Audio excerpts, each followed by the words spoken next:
आपको पता है इस दुनिया में सबसे मजबूत इंसान कौन है?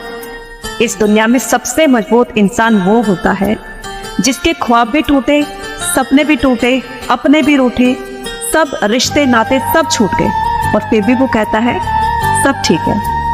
फिर मुस्कुराते हुए वो फिर से मेहनत करता है, अपने काम पर फोकस करता है, क्योंकि उसको यकीन है कि ये सभी मेरे अपने हो सकते हैं, ये सभी चीजें फिर से सही हो सकती हैं अगर मैं एक बार सफल हो गया तो, है ना।